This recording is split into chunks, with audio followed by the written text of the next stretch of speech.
திருப்புகழ் 654. மாயாபுரி என்ற திருத்தலத்திற்கு உண்டானது. இந்நாளில் ரிஷிகேஷ் என்று வழங்கப்படுகிறது, ஹரித்துவார் என்று வழங்கப்படுகிறது. வடநாட்டில் உள்ளது. முக்தி தரும் தலங்களுள் இதுவும் ஒன்று.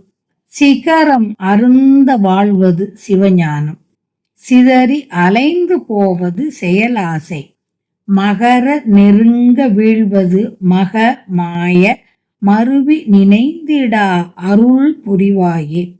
அகர நெருங்கின் ஆமயம் உறவாகி, அவச்சமொடும் கையாரொடு முனம் ஏகி, ககனம் இசைந்த சூரியர் புக மாயை, கருணை பொழிந்து மேவிய பெருமாளே.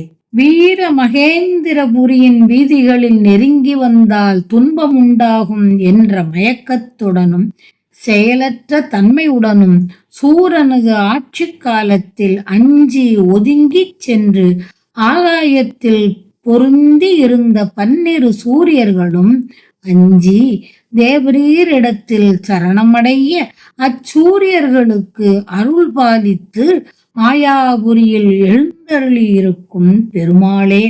ககனம் இசைந்த சூரியர் புக மாயை, கருணை பொழிந்து மேவிய பெருமாளே.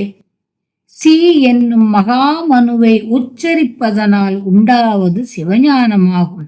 அத்தகைய உச்சரிப்பால் சிதறுண்டு அலைந்து அழிந்து போவது மனம், வாக்கு, காயம் இவைகளின் செயல்களும் ஆசைகளும் ஆகும். மா என்னும் எழுத்து வந்து கூடுவதுதான் மகா மாயம். ஆதலால் தேவரீரை தியானித்து அதன் பயனாக நினைப்பும் மறப்பும் அற்ற நிலையை அருள் புரிவீராக. ஹரித்வாரத்தில் எழுந்தருளியிருக்கின்ற அருமுகப் பெருமானே, சகல கேவல என்ற நினைப்பு மறப்பு அற்ற நிலையை தந்து அருள்வாயாக என்று வேண்டியவாறு.